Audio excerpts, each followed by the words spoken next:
Welcome back. We're at Skutt Catholic High School for this week's Coaches Sit Down. With me is Omaha Skutt Catholic head coach Matt Turman. Thank you for joining us. Thanks for having me. You guys took on Omaha Gross this past week. Let's now head out to the highlights and check out that game. The Skyhawks looking to remain a perfect undefeated on the 2018 season. We'll pick this up scoreless in the first quarter. Jared Everson runs 32 yards for the touchdown, 3 touchdowns on the day. Jared made a nice run there, kept his balance on the outside, had some good downfield blocking, and set him up well to get in for a score. Later in the game, Tyson Gordon, 19 yards for the touchdown on the play. Skyhawks roll 42-0. Tyson on that play made a good read on the option and found the crease and took it to the house.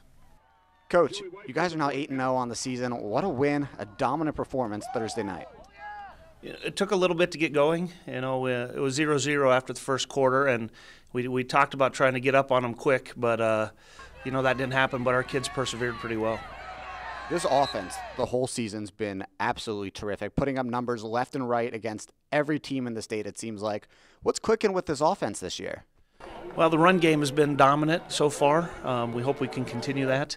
I feel like we can throw it pretty well, too, when we need to, but so far this year we've kind of just relied on the running game, in particular number 4, Jared Everson.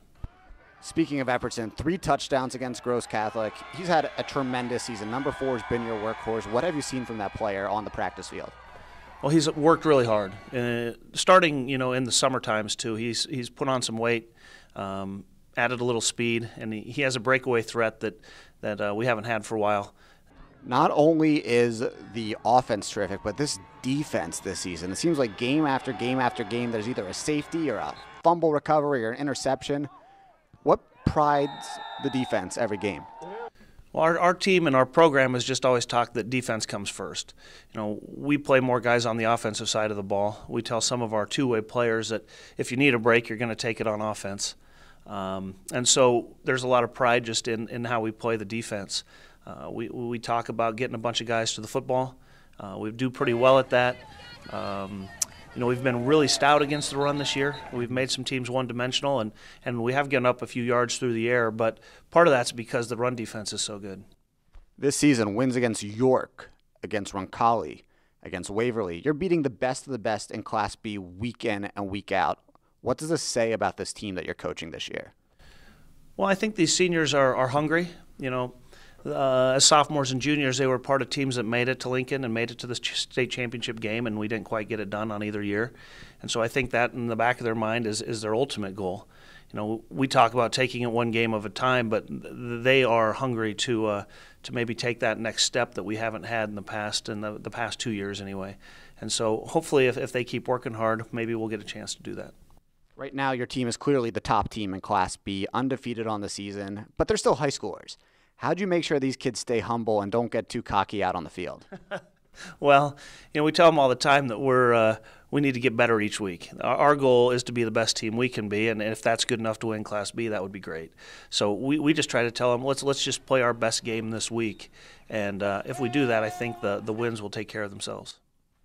Up in your final week of the regular season, you're going to be taking on the Norris Titans. Obviously, they lost a few key players from the 2017 season, but what do you want to see from your boys in this final game of the regular season? We talked about there's not a whole lot of teams at the end of a regular season can say they were undefeated. Just being 9-0 is a big accomplishment. If we can go into this game and get the W, we feel like, looking at PowerPoints and playoff projections, that we probably will be the number 1 seed. And so there's a lot to play for. Just the pride factor of being 9-0 and finishing a perfect regular season, the number 1 seed, and hopefully, with the number 1 seed, supposedly you're supposed to have the easiest path to get to the finals. So that's we have a lot to play for, and hopefully they take that in mind and practice like that's the goal. This Class B tournament this season will have a little bit of a different look. No Gretna, no Elkhorn South, no Elkhorn. You guys are basically one of 2 or 3 Class B teams left in the Omaha area. What do you see from the projected top 8 teams in Class B and how high of a tournament this could be this season? Well, I think they talk about 2 undefeated teams out west, McCook and Scottsbluff. We have played some of the teams farther east that are good with Waverly and York and Roncalli and Blair. We feel like with those teams, we know what we're going to get now, and so if we get them again, hopefully we can continue with the path we were on.